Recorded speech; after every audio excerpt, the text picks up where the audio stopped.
Hai Zipsters, welcome to Zip Chat. Di sini kita bakalan ngebahas informasi seputar dunia finansial yang mungkin nggak kalian dapetin di rumah maupun di dunia perkuliahan.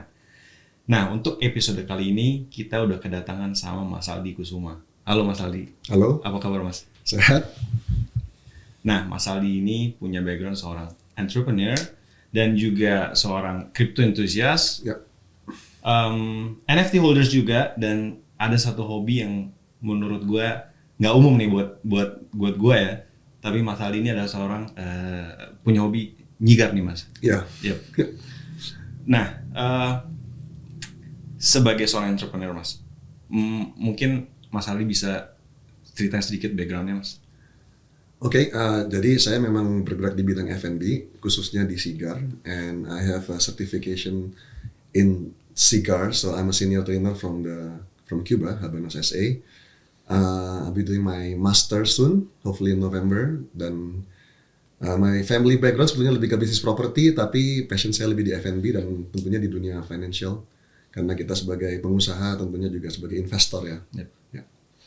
Udah sejak kapan punya hobi nyigar nih Mas? Wow, like almost 15 years, I 15 think. years. Yeah. Wow, it's way back ya. Yeah, when cigar wasn't a thing, but yeah, So, I guess. apa yang jadi satu keunggulan sigar dibandingkan mungkin let's say other apa nih? Sorry, maksudnya dibandingkan tembakau deh gitu. Okay. Sorry, dibandingkan tembakau, dibandingin rokok reguler kali ya. Oh, regular. Okay. Well, cigar sebetulnya organik ya, karena dia kan bahannya pure tobacco. Kita nggak ada kayak saus-saus atau kayak kertasnya atau apa. There's no chemical in it, so it's organic. But good thing about cigar is from a business perspective. Pertama, cigar itu kan lebih ke lifestyle ya. Kalau merokok itu orang cenderung ke addiction kan. Kalau cigar itu lebih ke lifestyle. Jadi by lifestyle kita bisa membuka, kita punya network sama orang-orang yang juga mungkin pencinta cigar, satu gitu. Kedua, kalau from my point of view as a entrepreneur, is a good investment too, karena cigar itu sangat mirip sama wine, so you can age the cigar, and cigar itu over time harganya juga akan naik, so it's a good investment. Yeah. Kalau dibandingin sama tapi lokal juga punya kan cigar, Indonesia sendiri punya produk cigar sendiri. Yeah, kita punya produk cukup bagus untuk cigar lokal. But of course, my company only carry kayak imported cigar. But we help a lot of local tobacco, cigar producer juga sih. It's only you carry it out from Cuba only or ada? For now, cuman Cuba only. But in the future, soon I think kita juga akan pegang yang untuk Dominican kayak Davidoff mungkin. Yeah. But for now, only Cuban. But I think Cuban cigar nih kayak one of the best cigar in the world. I would say so, karena kalau cigar Cuban itu lebih kayak gimana ya? Mungkin kalau kita ngomong wine kan kiblatnya ke France ya. Kita ngomong whiskey mungkin Scotland, ya kayak misalkan tequila, mungkin ngomong Mexico. So kalau cigar orang selalu mikirnya pasti ke Cuban. Is it the best? I think so. Some people mungkin say differently. Ada yang suka mungkin lebih dari Dominican ke Honduras dan lain-lain. But I would say kalau cigar ya kiblatnya ke Cuba masih. What makes it different The Cuban to flavors? the other product? Personally, so this is from my education background in cigars. Mereka punya soil itu beda sama kayak di Dominican atau di Indonesia ya. Kita punya tuh lebih kayak volcanic tanahnya. Yeah. Mereka punya tuh lebih limestone gitu. Dan of course, historically mereka udah di bisnis cigar ini kan sejak tahun like 1500 ya. So like 500 years over gitu. Sedangkan kalau kita lihat contohnya Indonesia aja, kita mungkin nggak sampai 100 tahun untuk di sini. So the way they treat the tobacco, they age the cigar supaya agingnya gimana, proses pembuatannya tentunya lebih pengalaman kan. Contohnya kayak misalkan sama kayak Scotland, kita bayangkan whisky, mereka udah mungkin ratusan tahun nyimpen barel yang udah tua, whisky yang udah age, mungkin stoknya lebih banyak, ya kan, lebih baik kualitasnya. So it's very much experience wise dan juga quality wise, karena memang mereka yang lebih duluan ya. We have a lot to learn from the Cubans, but that's the good thing karena kita ada afiliasi ke sana, so I help out a little bit juga sama teman-teman yang mungkin pengen belajar untuk ke Kuba. It's always good to learn, right? Yeah. Cigar paling mahal di yang pernah Mas Aldi punya tuh, itu kira-kira atau mungkin yang Mas Aldi pernah jual gitu ya? Oh Tuh. wow. Berapa? Bisa sampai ke range berapa tuh? Oke, kalau sigar termahal yang pernah aku tahu, tapi nggak pernah jual dan nggak pernah lihat, tapi dengar dari my principal is about 10,000 euro per stick. 10,000 euro per stick, Per it's stick. around 150 Million Million. per stick, ya. Per stick. And it comes in a box of 50, so Wow. about 500,000 euro ya berarti ya. 7,5 miliar satu boxnya. I've never sold those. Yeah. Tapi itu cuman ada, it's Cohiba Grandiosos kalau misalnya namanya. Itu cuman ada 50 box di dunia. Launch in 2016.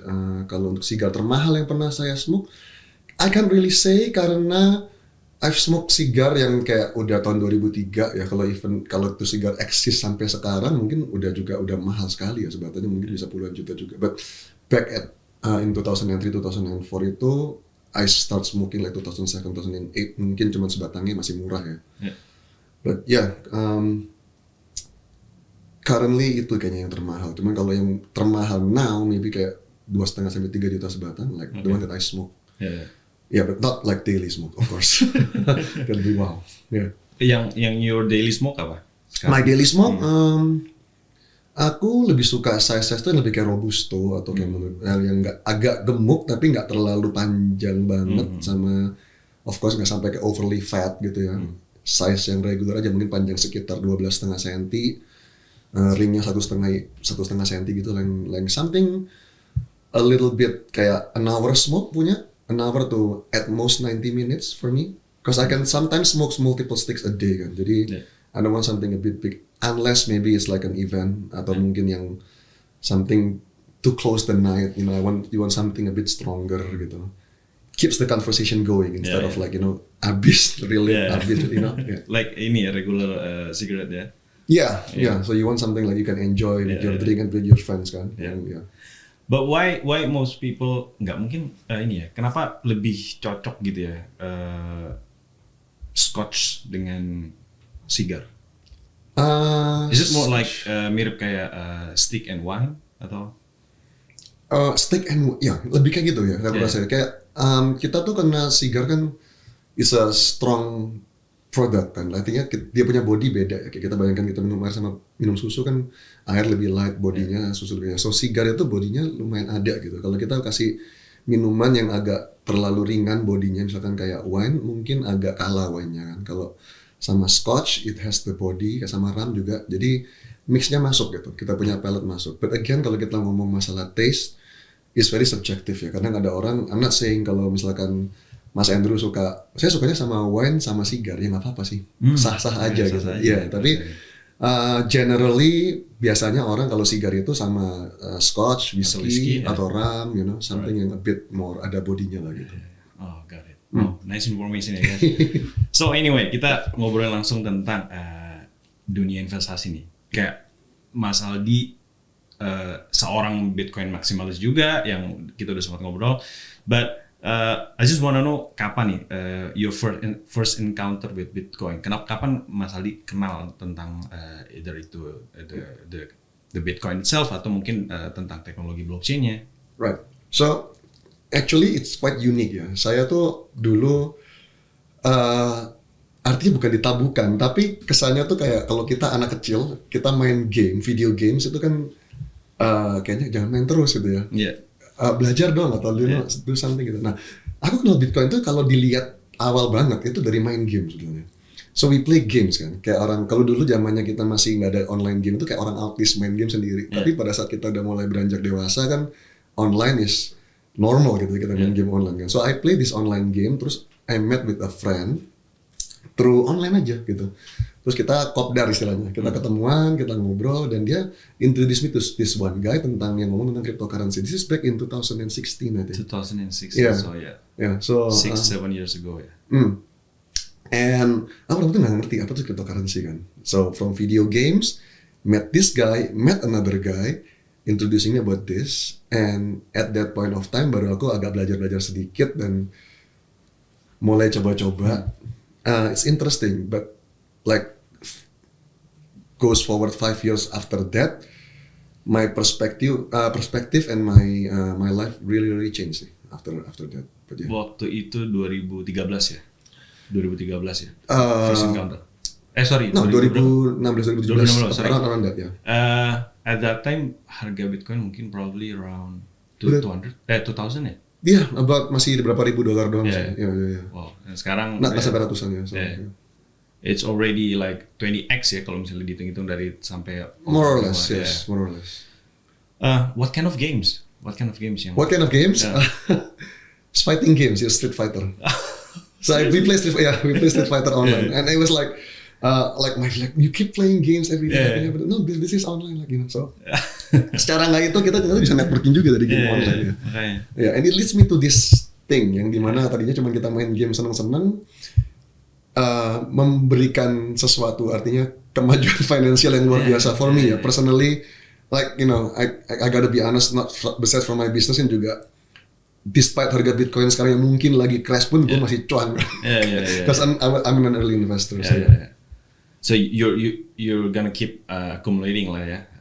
For sure. Normally kayak every month gitu, Mas Aldi kayak doing the DCA atau mungkin a few months.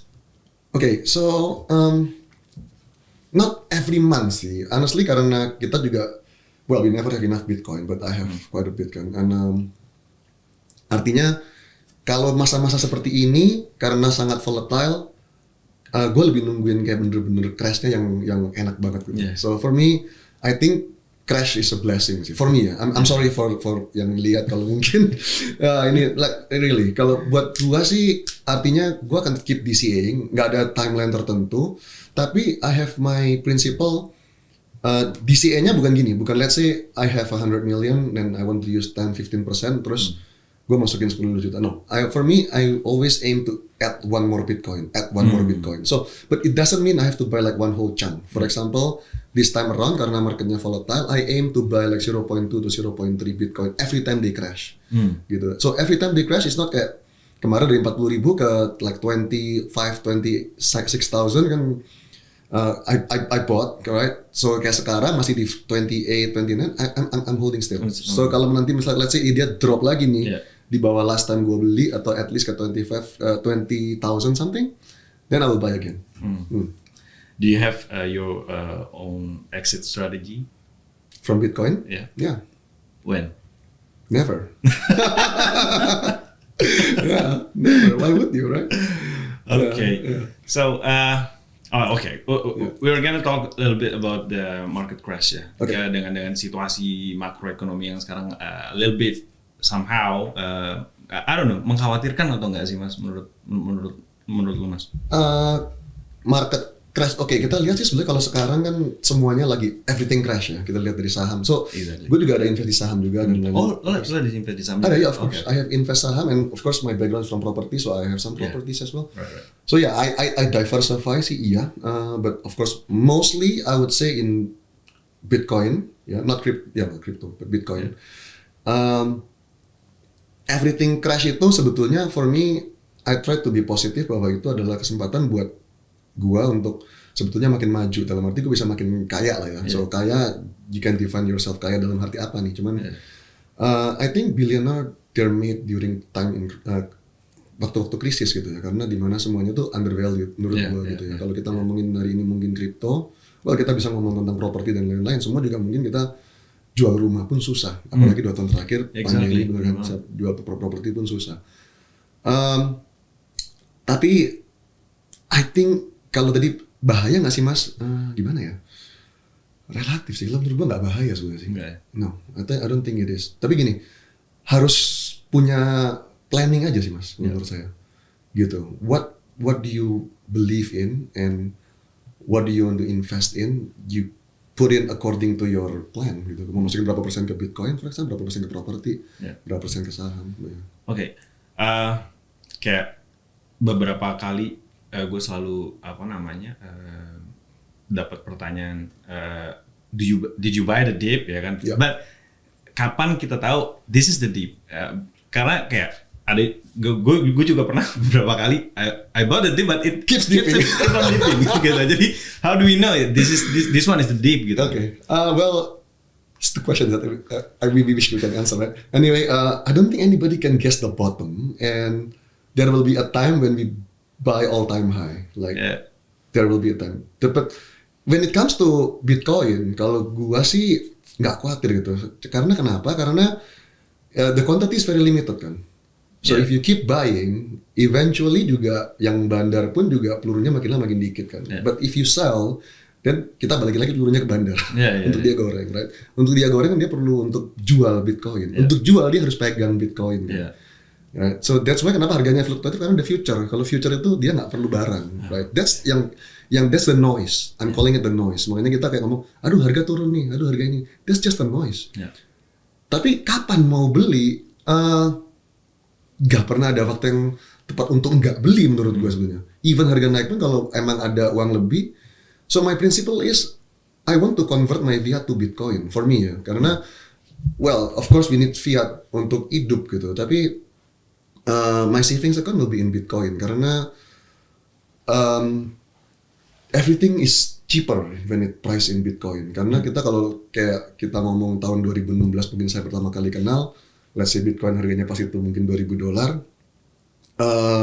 Untuk beli mobil mungkin saat itu gue perlu 10 Bitcoin. Let's say mobilnya harganya $20,000 gitu ya. So 300 juta for example.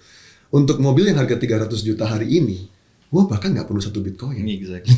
You get what I mean? So the car maybe more expensive. Mungkin kalau mobilnya yang tadi 300 juta mungkin jadi let's say 600 juta deh. Inflasinya 100% for example ya. Inflasi nggak 100%, tapi let's say 100% gitu. Jadi 600 juta. Man, nggak sampai 20 nggak sampai 10 atau 20 Bitcoin. Gue cuma perlu satu sekian Bitcoin. So if I keep saving in Bitcoin, eventually everything will get cheaper gitu. So that's my saving. I'm not saying like you have to put like everything you have into Bitcoin because I diversify as I told you kan. Gue ada di property, gue ada di ini saham dan lain-lain. Tapi untuk proporsi itu lebih ke mana? Ke saham atau ke crypto atau ke Bitcoin? For now. For now sih menurut gua gimana? Kalau saham gini, ada pros and cons. For example, kalau saham itu kalau kita lihat inflasi ya dari pengalaman pribadi sih inflasi itu paling parah di Indonesia untuk rupiah itu tahun 98. 98 ya. Di mana tiba-tiba gua masih kelas 6 SD itu. Oh ya, gua udah kuliah. Anyway, kalau nggak tahu ingat apa nggak saat itu tuh tahun segitu mata uang kita tiba-tiba ambles kan. Rupiah tiba-tiba $1 yang tadinya mungkin 2.000 jadi ke 15.000. So almost 10x nggak sampai almost 10x. Nah, gua somehow merasa itu bukan the last time tahun 98 itu. And looking back 2 tahun lalu, things might look that way. I hope not, tapi it looks like it gitu. Karena kan kebanyakan printing money kan. Kita tahu bagaimana government seluruh dunia berusaha mengatasi pandemi. Orang nggak bisa kerja, dikasih stimulus package. Long story short, lebih banyak uang di pasar saat ini. Gitu.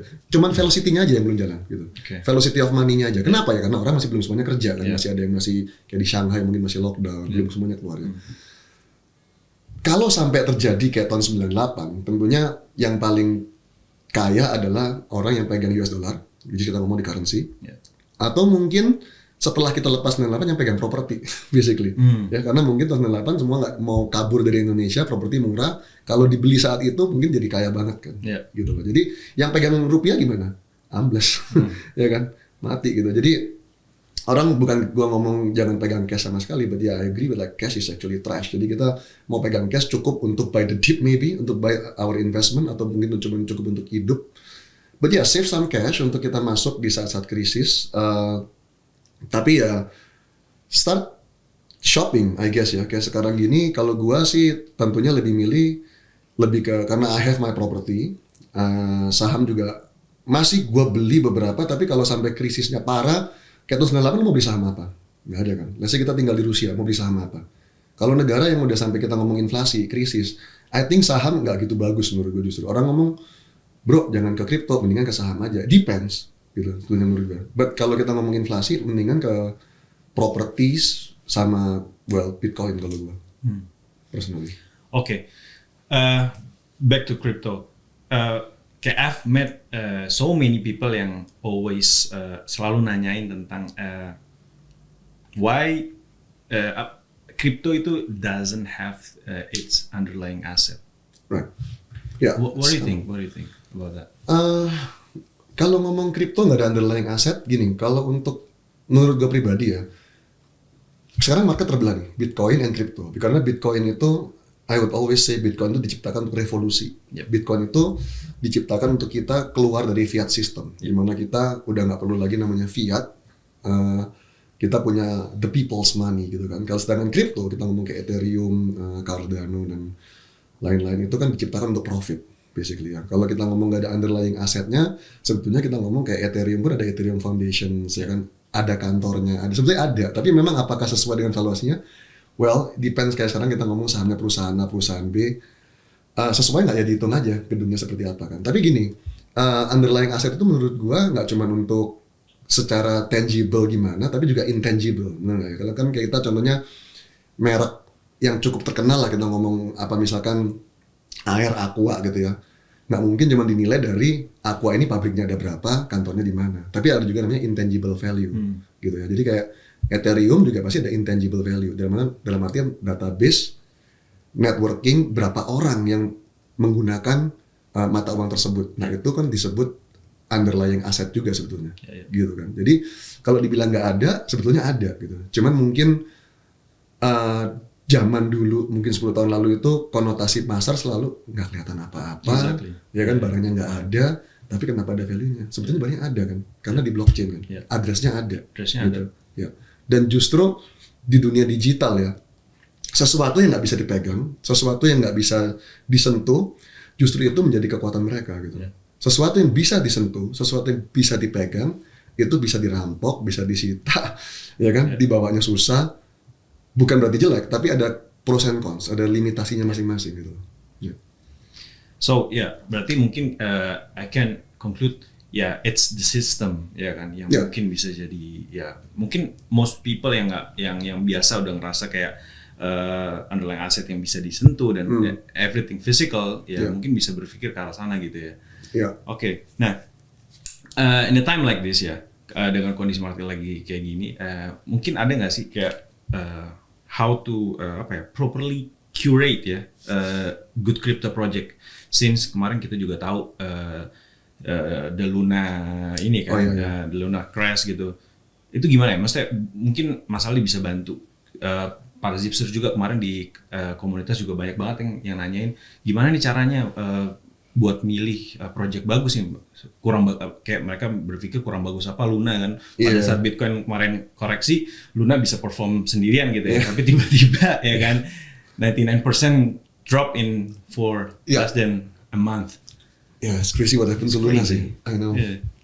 Well, I think we just have to realize that kita ini lagi di industri baru gitu. So kalau industri baru, yang pertama pasti banyak trials and error, scam, so I'm not saying Luna is a scam, tapi ada rug pull kayak gitu kan, scam juga banyak, dan juga mungkin ada juga yang jujur tapi memang they don't make it gitu loh.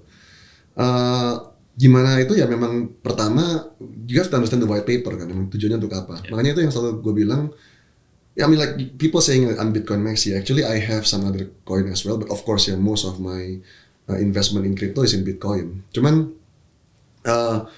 setiap like it's the oldest coin kan, koin yang pernah ada, kita ngomong aset, kripto aset yang paling lama yang ada di pasar gitu. Jadi ada something yang koin lain nggak punya gitu loh. Kalau di Bitcoin, dalam arti dia punya namanya trust kan. Nah, Luna termasuk koin yang baru kan. So don't trust something too fast too soon gitu maksud gue. So orang mungkin kemarin lihat Luna, I think it looks like it's too good to be true kan. Mereka punya koin, punya UST-nya yang harusnya stable coin, di backup pakai Bitcoin yang seharusnya juga blue chip kan, artinya something yang artinya over time pasti akan increasing in value, which it will, karena kan like 2 years from now is another halving. At least Bitcoin 2x from this point, I think is very conservative, you know. So if you have your money, basically you put into your Bitcoin, guaranteed 200% lah 2024, right? It looks safe, tapi it's not apparently, karena ya itu, ini industri baru, banyak trial and error, so orang harus hati-hati kalau memang mau safe, apalagi yang baru pertama kali ini mau invest ya. Kayak kalau ke properti, tadi kita ke bisnis ya, ke sigar dan lain-lain, ya kita bisa ngomong itu. Tapi kalau mau invest ke kripto, kalau belum pernah, better play it safe. Pertama, menurut gua jangan main future dulu. Yang kedua, invest di koin-koin yang memang mungkin udah nilai trustnya Yaitu tadi si trust juga merupakan underlying aset menurut gua. Yeah. Gitu loh. Yang cukup ada umurnya udah lumayan dewasa deh koinnya gitu. Biarpun udah Bitcoin mature, ya? Iya, udah mature. Biarpun Bitcoin sebenarnya masih teenager kan. Dia Yeah. masih buat 13 tahun. 13 tahun. Tapi pilih yang begitu. Kalau mau invest di koin baru, kita ngomong koin micin istilah di kita, boleh-boleh aja, sah-sah aja. Tapi proporsinya aja gitu. Karena itu mungkin kalau kita we make it, we jackpot kan. Iya. Dan be disciplined kalau menurut gue ya. Alhamdulillah misalnya kemarin Luna gue punya temen udah masuk di $4, nggak murah-murah amat $4, tapi di $100 juga dia nggak take profit sama sekali, right? Gue nggak ngomong dia serakah, tapi mungkin dia percaya banget kan. Okay. I'm not saying dia greedy, mungkin dia percaya banget sama proyeknya. Enggak lah, Luna masih, gue rasa gue masih bisa percaya deh gitu. But how old is Luna gitu sebenarnya kan? Dan ternyata ya dia juga nggak kalah banyak amat karena masuk di $4 juga nggak mahal sekali kan. Tapi ya jangan sampai artinya kita lihat koin baru yang perform bagus, Exactly. stable coin, merasa stable dan like, let's go all in man gitu ya. I think agak nggak bijak aja sih. Apalagi masuk di top 10 market cap lagi ya nggak sih? Iya. Coin market cap lagi gila. Iya, banget dia sih. udah top 10 market cap kan ya, but ya anything can happen in this business. It's free market.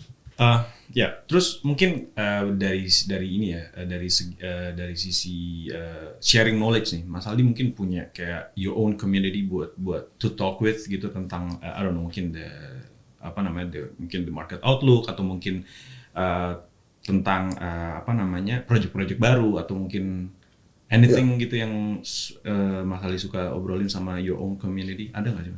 Ada, jadi kita sebenarnya kayak Sigar tuh identiknya sebetulnya juga sama dunia finansial ya, karena banyak kan broker juga pada Sigar kan. Jadi ya I do have my community. Kita saling sharing info juga what's gonna happen. Of course, basically this is just one person point of view against another person point of view ya, nggak semuanya harus diikutin juga. It's not financial advice by any means gitu. Well, I'm not a financial advisor juga, tapi kita memang lagi bahas outlooknya seperti apa dan memang right now kita sebetulnya me and my community itu lebih kayak focusing untuk shift the perspective gitu. Orang tuh selalu invest, especially in crypto, karena kebiasaan investasi di dunia di bidang lain kayak properti lah atau emas lah atau saham ya, itu untuk lebih kaya in fiat gitu. Yeah.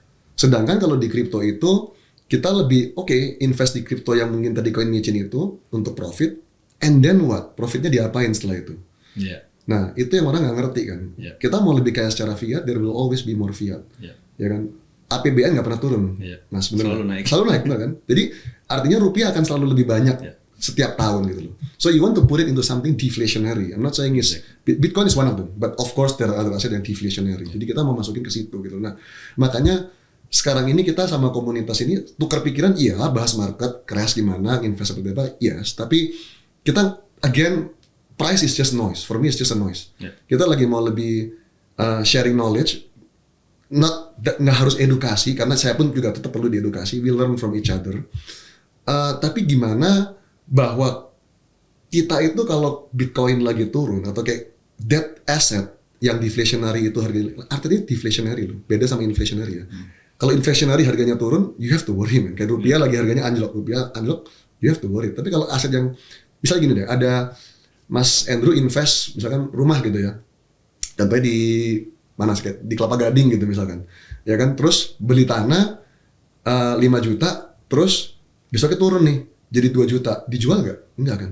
Nggak mungkin, gue baru invest 5 juta turun, loh, wah ya beli lagi kalau perlu, sebelahnya gue beli deh, ya kan, karena tahu Kelapa Gading daerahnya bagus, atau mungkin di Pondok Indah, misalnya semeter nggak dong 50 juta, terus turun jadi 30 juta, dijual? Enggak dong, malah dibeli lagi kalau perlu, ya kan? So that's the outlook. Kenapa? Karena tanah kan juga limited, ya kan? It's the same kayak kita ngomong kayak di crypto, Bitcoin juga very limited, turun ya bagus beli lagi. Ini bukannya saham yang kita bisa turun ya kita issue more share, reverse stock split, ya kan? Atau investasi lain yang artinya bisa lebih kuantitinya. Ini kan terbatas gitu. Yeah. Nice. Nah ini mungkin a little bit. I want to talk a little bit about the the blockchain utilization, Mas, the blockchain technology. Mungkin tentang the other product kayak NFT gitu ya. Yep. But sebelumnya, do you think that this technology, the blockchain technology, will be massively bakal diadopsi secara massal nggak sih to every industry in time gitu?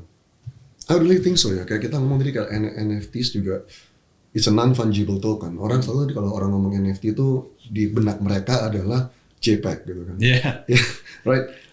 But yeah, it's the easiest way actually to introduce NFT to public sebelumnya. JPEG itu ada gambar. Orang tuh suka kalau ada bisa dilihat kan. So, but sebetulnya blockchain technology NFT itu that's just the surface, it's just the scratch. Now ya yang kita alami sekarang it's just the surface gitu. But inside it's deeper than that. It's much deeper than that. It's about ownership. It's about freedom. It's about my personal worth. It's about getting out of the matrix gitu. Kalau menurut gua tuh it's that strong. Blockchain itu it's that strong gitu. So this technology is very powerful. Kalau memang dimanfaatkan untuk hal yang negatif bisa negatif. Tapi kalau orang-orang yang positif bisa sangat positif sekali gitu ya. Dan I really believe kayak contohnya NFT itu nantinya akan dipakai untuk kalau bener-bener positifnya ya mas ya. Contohnya untuk voting, election suatu negara, pemilihan umum. Kita ngomong kalau election pakai server bisa dihack lah, bisa diapa. Nobody can hack blockchain, right? So suaranya sah, ya kan? Nggak bisa dimanipulasi suara. Nggak bisa double KTP. Ownership sama kan. Saya punya satu board app, ya satu board app. Nggak bisa saya bilang ini board app saya juga. Saya punya dua. Bisa dibuktikan bahwa itu bukan saya punya. Benar kan? Saya non-fungible token. Bisa dipakai juga misalkan nanti itu sertifikat tanah. Jadi nggak ada lagi mafia tanah. Ya kan? Sertifikatnya masing-masing. Nggak bisa itu tumpang tindih dan lain-lain. So NFT has a lot of purpose. Tapi kita on the surface ya udah pakai gambar monyet dulu. Gitu. It's like apa ya? The easiest approach ya buat buat orang awam ya. Untuk mengenalkan. Ya, untuk mengenalkan the technology itself. So right now kita tadi ngobrol NFT. What are the most NFT projects that worth to hold right now? Oke, saya sekarang memang lagi into banget yang namanya Kaiju Kings. Kaiju Kings. Yes, so I see the community is not as big as Bored Ape yet, atau kayak kita ngomong Cyberkongs atau CryptoPunk ya, yang memang udah like elite blue chip lah kita ngomongin. Tapi I like something yang underdog tapi growing organically gitu. So in picking NFT project, of course again kalau sekarang ini kan NFT project lagi zamannya memang untuk cari profit ya. We want more Ethereum through NFTs kan. Through flipping, yes, through flipping or investing. Karena kadang-kadang kayak kita, let's say kita pegang Bored Ape pas zamannya masih 2 2021 kan, masalahnya. Kita udah berapa hit sekarang nggak? Floornya aja udah 100 hit, ya kan? Ya kan? So we can just hold it, not necessarily flip it, but yeah of course flippers bisa juga. Kita menang widely, kita flip dan lain-lain. Tapi NFT itu kita lihatnya memang dari komunitasnya gitu. Kalau memang orang kita lihat semuanya pengen goreng ya, well prepare to exit gitu. Kita mesti aktif di Discord-nya lah, di Twitter-nya kan gitu kan. Jadi but it's totally different issue. But what interest me in NFT actually it has something to do with metaverse kan, yang dimana sebetulnya kita lihat bahwa saya masih dengar banyak orang di publik itu, even in one of the podcast, can't remember which podcast, tapi follow-nya lumayan banyak, ratusan ribu, cuma dibahas bahwa Web3 metaverse itu basically bedanya sama Web2. Kita bisa masuk ke dalam internet. Cuman pakai Oculus atau apa kita pakai VR bisa masuk. No, it's not about that. Web 3.0 is much more than that. Web 3.0 itu kita punya lapak sendiri, kita punya properti sendiri di dunia digital di mana kita bisa transaksi dengan bebas, di mana kita bisa berkarya dengan bebas, and it's ours. Unconfiscatable and nobody can disturb us gitu. It's benar-benar ours gitu. So makanya dimanfaatkan yang positif, it can be really powerful. So I think dengan kita punya negara pun juga mulai melek dengan namanya metaverse, I'm really glad karena every one of us including me perlu edukasi banyak di situ. It's something really new dan orang banyak persepsi yang salah bahwa kita metaverse itu kayak kita malah jadi autis, anak-anak kita dipakein ini. No, it's actually not. It's actually the other way around. Kita mau keluar dari sistem yang kuno finansial dan ekonomi sekarang ini ke sistem ekonomi baru di mana everybody has their own things and nobody can stop anybody. So it's gonna be very interesting sih. Wow, nice. Informasi banyak banget, daging semua nih. Nah, but I think kita udah masuk ke our last session. Nah, last session ini berupa rapid fire questions, Mas. Oh wow, okay. Okay, you just choose salah satu dari apa yang nanti bakal gue lempar. Okay. Are you ready? Let's see. So, first question, saham or crypto? Crypto. Rokok or sigar? Sigar first. Gunung or pantai? Pantai. Pantai, oke. Tinggal di Jakarta atau Bali? Wow, Bali. Bali, oke. Wow. Oke, ini pertanyaan mungkin Bitcoin or Ethereum? Bitcoin. Bitcoin, okay. Last one. Kaiju or Bored Ape? Kaiju. Okay. Oh wow, that's just wow. All right. There you go. Okay, Zipsters, I think that's all for this session. Kalau misalnya kalian punya ide ataupun pertanyaan, bisa langsung tulis di kolom komentar. And I think kita bakal ketemu lagi di our next session. So stay tuned. Thank you, Mas Ali. Thank you.